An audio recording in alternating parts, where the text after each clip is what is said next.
bienvenue dans cette nouvelle émission de Paroles de femmes. Alors aujourd'hui, on se demande que faire si on sait et quand on sait que quelqu'un pêche, que quelqu'un commet des erreurs. On a parlé de nos propres erreurs en début de semaine, mais aujourd'hui, on va parler des erreurs des autres. Et ça nous met aussi quelquefois dans des situations inconfortables. On ne sait pas, est-ce que je dois le dire, à qui je dois le dire, c'est quoi la limite entre je me mêle de mes affaires et j'interviens parce qu'il y a un problème et parce que ça devient une nécessité et on peut tous se retrouver d'une façon ou d'une autre dans ce genre de situation, que ce soit peut-être dans notre immeuble parce qu'on sait qu'il y a une femme qui subit de la violence conjugale, dans notre église parce qu'on sait qu'il y a un enfant qui est en danger. Ça peut être aussi parce que parmi nos amis, on sait qu'il y en a un qui peut commettre un adultère. Donc ça peut être vraiment dans différentes sphères de notre vie et on va se poser les mêmes questions à chaque fois. Alors aujourd'hui, on va voir avec pas Yveline, non, avec Yveline. Yveline, on te salue avec Nadine et Aurélie.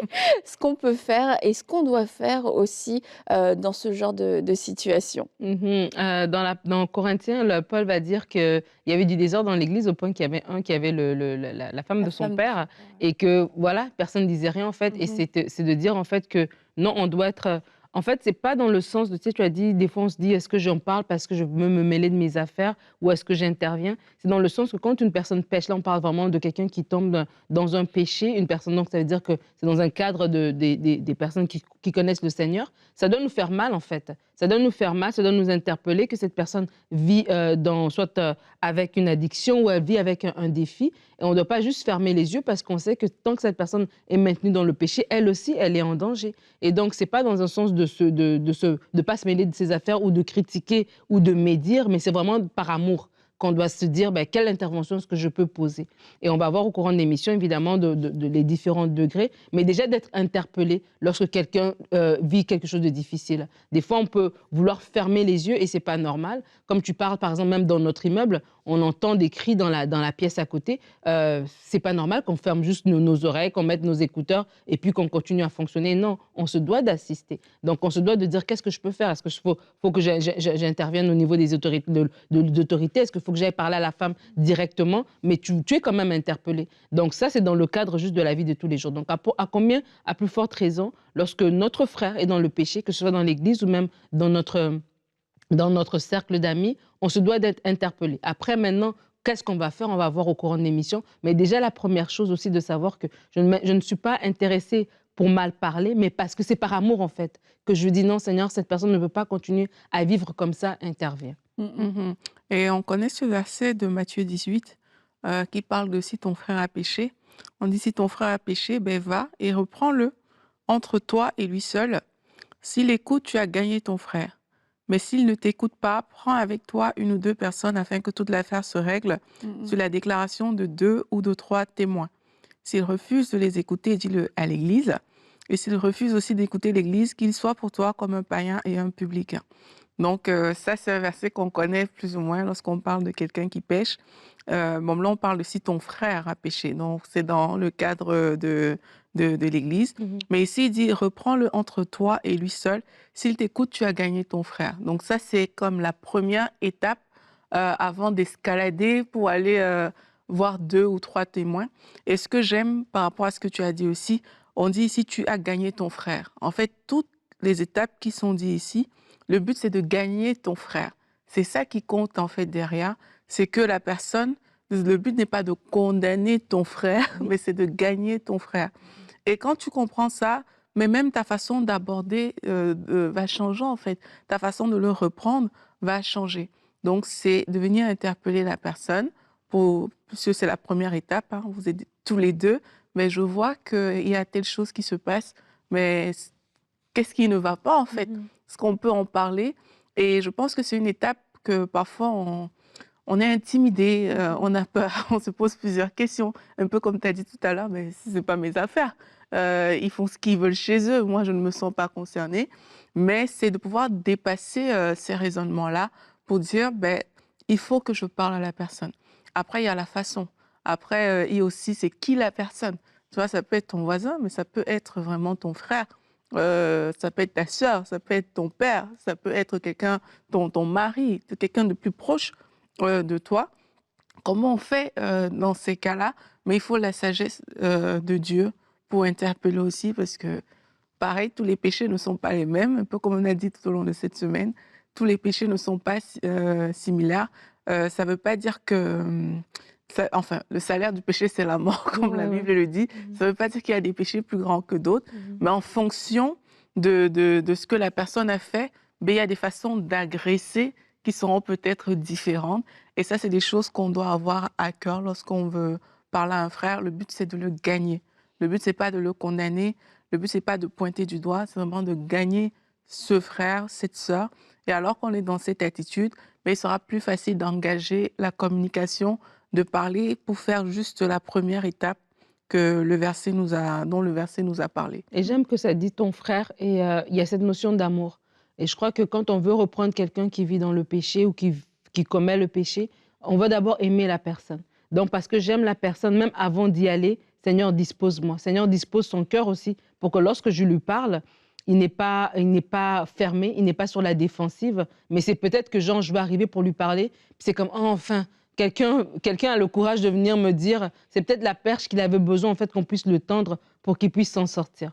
Et donc, du coup, avant même d'aller adresser la personne, parce que comme Aurélie l'a expliqué, il faudra parler à la personne éventuellement, on ne va pas juste voilà, rester à observer. Avant même d'y aller, je crois qu'il faut d'abord qu'on puisse prier nous-mêmes d'abord pour avoir la bonne approche et vraiment d'être rempli d'amour aussi pour la personne. Parce que si on arrive et on est en mode condamnation, ça va pas voler plus haut. Mais si on arrive en mode amour, par exemple, tu parles de quelqu'un voilà, qui se comporte mal dans son mariage, ben, en mode amour pour te dire, écoute, Dieu t'a donné cette épouse, Dieu t'a donné cet époux, Dieu t'a donné ce mariage. Regarde, tu es en train de le perdre, tu vas le perdre par le comportement que tu as.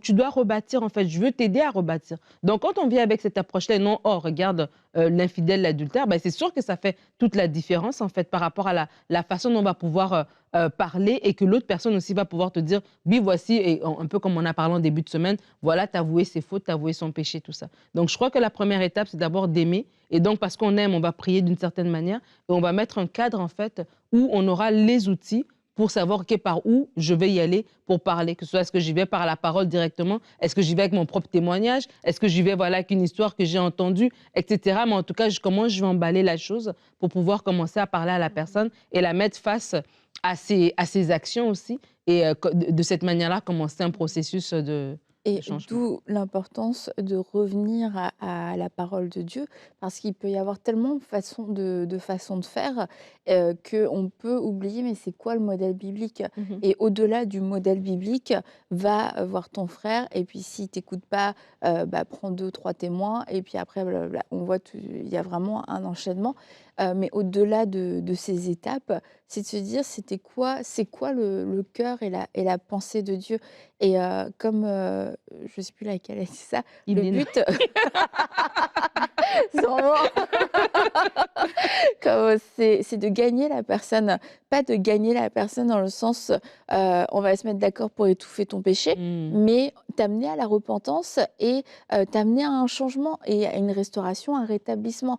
Maintenant, Mhm. Dieu n'est pas dans l'exposition, c'est pas: «Tu fait du mal, OK, de la personne est exposée». C'est important que cette chose-là ne reste pas cachée, mais on peut le faire dans l'amour pour que ça ne détruise pas la personne, Ouais. mais pour que ça amène la personne à la repentance. Et après, oui, il y a ce modèle, c'est sûr, qui est quand même assez clair, d'abord seul et puis après à deux et tout ça, mais c'est de se dire, bah, comme vous l'avez dit, c'est quoi ma pensée? C'est quoi mon intention? Et quelquefois, quand je parlais d'adultère au début de l'émission, mais je sais pas, moi, t'apprends dans ta famille que ton beau-frère trompe ta sœur, mais en fait, mais t'es déçu, t'es triste, t'es fâché. Tu te dis: «Ah mais si c'était moi, mais c'est pas toi». Et bah, il peut y avoir différentes façons de vouloir intervenir dans la situation et se dire: «Bah, peut-être que moi, la manière dont je vais le faire parce que je suis sur le coup de l'émotion, parce que je viens de le découvrir et que vraiment c'est horrible ce qu'il a fait à ma sœur, blablabla». Bah, en fait, c'est quasiment bon, c'est exagéré, d'accord? Mais en tout cas, je participerai pas à la restauration parce que je vais venir exploser, ça va créer une explosion et c'est de se dire: «OK, le cœur de Dieu, c'est de restaurer ce couple. Mmh. Donc comment est-ce que je peux entrer dans ce processus de restauration sans pour autant étouffer l'affaire et sans Mmh. pour autant, cacher?» Et ça, c'est encore une fois, c'est une histoire d'équilibre. C'est oui, on est attaché à la vérité, puis il faut que la vérité sorte et ça fait tellement de tort à l'Église de voir tous les trucs qui ont été cachés, les scandales qui ont été cachés et étouffés. C'est horrible, c'est une abomination, mais en même temps, de vouloir absolument exposer et faire exploser les gens, des familles entières, juste parce que, seule la vérité comptait. C'est la vérité et l'amour qui vont ensemble et là, je pense que, bah, on peut trouver la sagesse de Dieu dans toutes les situations. On a vraiment besoin d'être inspiré par Dieu parce que tout n'est pas si simple, hein. C'est même là, on voit le modèle biblique et tout, mais parfois c'est pas simple, Mmh tu mh. vois? Mais c'est pour ça qu'on ne peut pas le faire sans le Saint-Esprit. Je sais pas, un homme qui trompe sa femme, par exemple, qu'elle lui en a parlé, elle a vu des gens et je veux dire, elle va pas le considérer comme un païen. Mmh. Vous voyez ce que je veux dire? C'est que parfois, les personnes peuvent se retrouver dans des situations où elles vont se dire: «Mais j'ai essayé de faire, ce que vous dites, mais je n'arrive pas. La réalité, c'est que, beh, on vit avec ça au quotidien. Mais il faut la sagesse de Dieu. Moi, je crois vraiment que la sagesse de Dieu est grande, comme la Bible dit. Et quand on désire honorer le Seigneur en mettant en pratique sa parole, il y a un chemin par lequel on va passer. Ce ne sera pas le chemin forcément qu'on a pensé, mais le Seigneur va faire concourir les circonstances, il va créer le chemin et on sera surpris à la fin de voir que, ah, mais Dieu l'a fait, pas comme je pensais. Parfois, on veut appliquer la parole de Dieu en se disant, OK, j'ai fait ça aujourd'hui et puis voilà, le changement, c'est maintenant, comme dirait un président en française. Mais c'est pas toujours comme ça que les choses vont fonctionner et je crois que c'est bien de savoir que c'est pas parce que je l'ai fait là que la personne en face qui a péché tout à coup va le faire, mais c'est l'accompagnement derrière. C'est pour ça que l'amour est trop important dans ce qu'on est en train de dire. C'est le cœur pour supporter l'autre, le cœur pour vraiment l'aider. C'est ça qui va faire la différence. Et j'encourage aussi les gens, ça c'est même un autre point, de ne pas s'associer au péché d'autrui, Ouais. parce que c'est aussi ce que la Bible nous dit. Pourquoi est-ce que je le dis? C'est parce que parfois, justement, en fonction du degré de proximité, ben parce que je t'aime, je veux pas, je veux te couvrir au point où je laisse passer, Mmh. ces péchés-là. Et les gens mettent ça, la raison derrière, c'est que tu aimes la personne. L'amour couvre Mais une quand multitude de fautes. c'est ça, mais quand tu lis aussi la définition de l'amour, on dit: «Ça ne se Mmh. réjouit pas de Mmh l'injustice». mh. Mmh. Ça veut dire que et ce qui n'est pas bon ne doit pas tu dois pas collaborer, avec ce qui n'est pas bon. Même Paul, il donne, la même recommandation à Timothée de ne pas s'associer au péché d'autrui et je pense que c'est important de renverser ces raisonnements dans la vie de plusieurs personnes. L'amour ne signifie pas: «Je couvre», Mmh. tes péchés, pas dans le sens de cacher. Couvrir dans le sens, comme tu disais Annabelle, je veux pas détruire ta vie. Il faut pas que cette chose-là vienne détruire ta vie, mais ça veut pas dire qu'on ne traite pas la chose. La chose doit être traitée et ça doit produire un changement. On ne doit pas s'associer à ces choses-là. Et dans le cas des personnes euh, qui sont là comme ça et qui voient que elles ont de la peine à aider autrui, elles savent que ces personnes pêchent, mais elles ont de la peine à aider, c'est aussi de voir si elles peuvent pas demander de l'aide. Être dans la position de la personne que parce que je vois que quelqu'un pêche, peut-être moi, c'est plus difficile pour moi, mais je peux demander de l'aide pour qu'on puisse accompagner le frère, la sœur, et pour que la vie de cette personne qui a un effet positif dans sa vie à elle. Mmh. Et quelquefois, il y a aussi, tout l'aspect de la loi, de la justice et on Mhm. se pose la question: «C'est quoi ma responsabilité?» Parce qu'il y a des situations qui sont quand même, qui peuvent être très graves et on entend aux nouvelles, des drames qui arrivent quelquefois. Je sais pas moi, un homme qui a tué toute sa famille et tu te dis: les voisins, s'ils savaient qu'il y avait de la violence et tout ça, tu te dis: «Mais est-ce que j'aurais pas dû dire quelque chose? Est-ce que c'était pas de ma responsabilité?» Et ça arrive aussi malheureusement dans l'Église qu'il y ait, des situations, où on se demande: Est-ce que est-ce que je devrais pas signaler une situation?» Et ça c'est et on se demande: «Bah, moi après ça va être quoi ma responsabilité s'il y a quelque chose qui se passe?» Et on a encore demandé, posé la question, à notre amie, l'avocate Benita: «Dois-je dénoncer un crime si j'en ai connaissance?» Alors, Benita, on te laisse la parole. Bonjour à tous, bonjour Annabelle, bonjour à toute l'équipe de Parole de Femmes. Je suis Benita Sarkindongo, avocate au barreau de Paris depuis maintenant 9 longues années. Je suis mariée, j'ai 2 enfants et j'interviens aussi également en tant que conseil juridique à l'international. Donc aujourd'hui, la question est de savoir si vous êtes témoin d'un crime ou d'un délit, est-ce que vous avez l'obligation, en tant que témoin, de dénoncer l'auteur de ce crime ou de ce délit? Tout d'abord, déjà, il faut définir ce que c'est que d'être témoin. Être témoin, c'est avoir vu, avoir entendu, de manière à discerner clairement non seulement l'objet du crime ou du délit, mais également la personne du crime ou du délit. Il ne s'agit pas de rumeurs, il ne s'agit pas non plus de simples soupçons. On peut être également témoin lorsque la victime vient directement se confier à vous pour vous faire part des différents sévices ou infractions qui ont été commis contre sa personne. Cela étant posé, donc je répondrai à cette question d'un point de vue purement juridique. Alors, il faut savoir qu'en fonction de là où vous vivez, la juridiction, le système juridique applicable varie. Si vous vivez au Sénégal, naturellement, c'est la loi sénégalaise qui s'applique. Si vous vivez en France, naturellement, c'est la loi française qui s'applique et chaque système juridique a ses particularités. Maintenant, ce qu'on dénote, quand même, de manière plutôt générale, c'est que la dénonciation de crimes est en général quand même fortement encouragée, parfois même dans certains pays rémunérée. Alors, il faut distinguer le crime du délit. Le crime, c'est l'infraction la plus grave.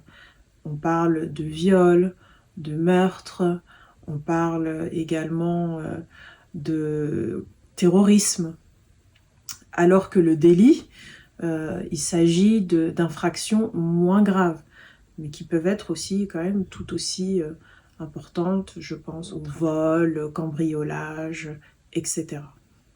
Et un délit peut passer à un crime avec certaines circonstances aggravantes.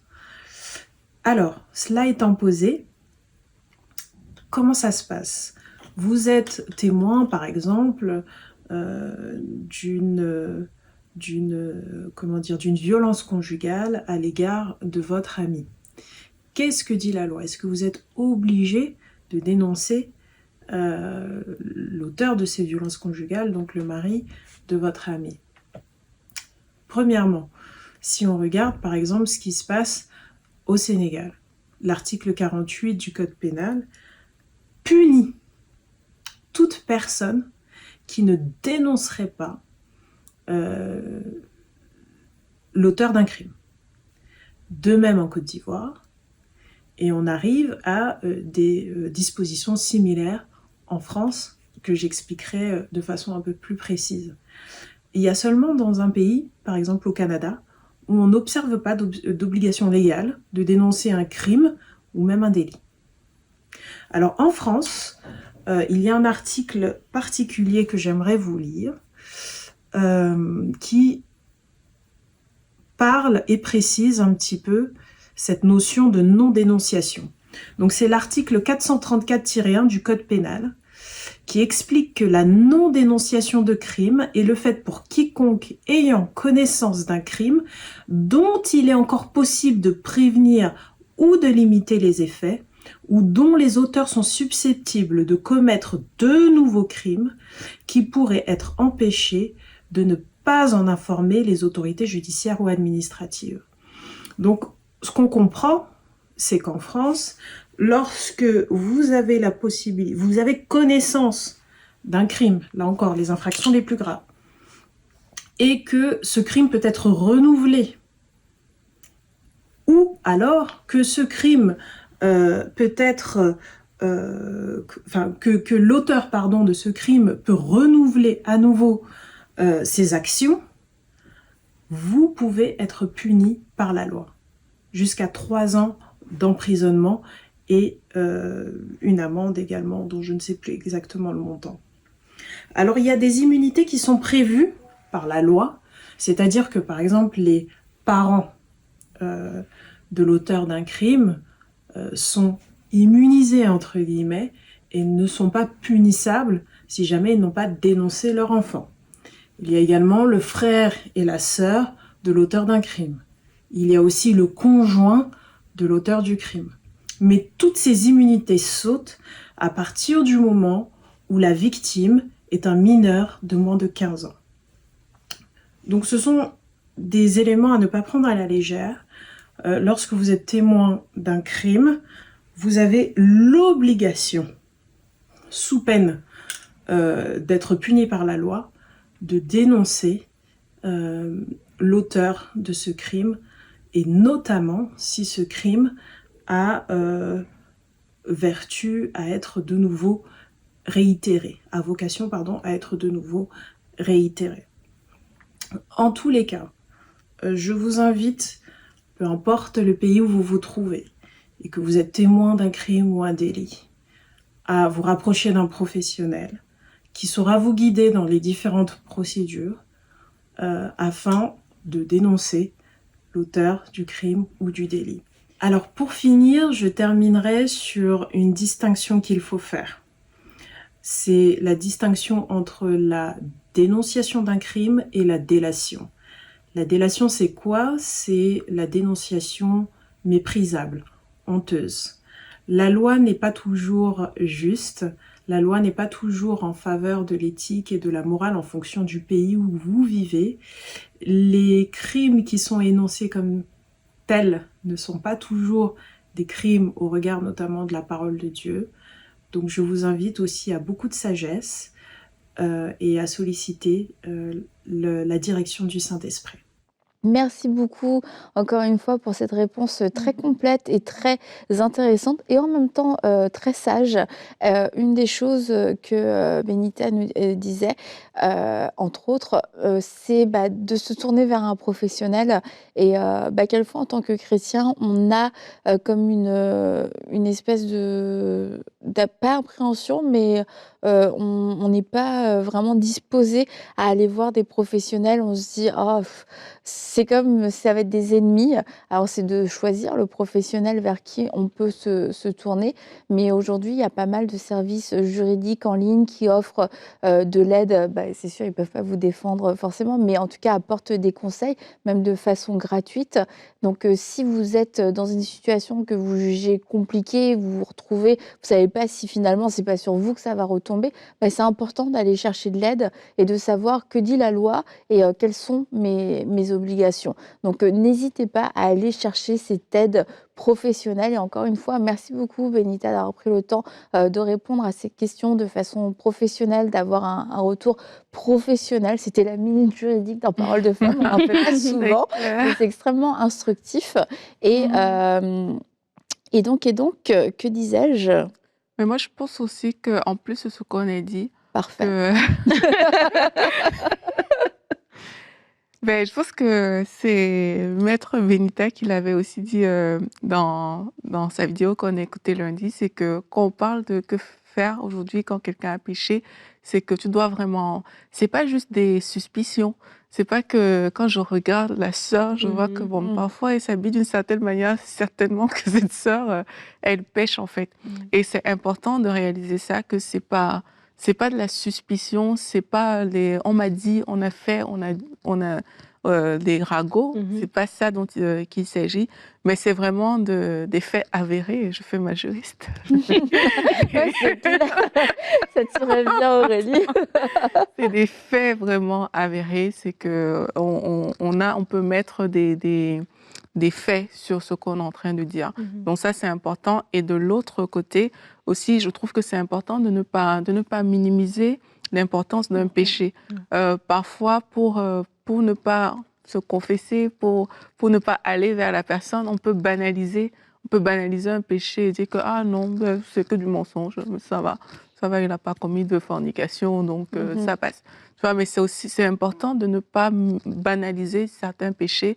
Et si on voit que c'est récurrent dans la vie d'une personne, comme on a dit au début de l'émission, ne pas avoir peur d'interpeller la personne sur cette chose-là. On n'est pas toujours obligé d'attendre que ce soit le péché qu'on estime être gros à nos yeux pour pouvoir interpeller une personne. C'est quand on remarque des choses qui ne vont pas, on peut le faire, comme on a dit, dans l'amour, mais c'est important d'interpeller lorsqu'on l'a vu, en fait. Et moi, j'ai encouragé aussi à suivre la personne dans le temps, en fait.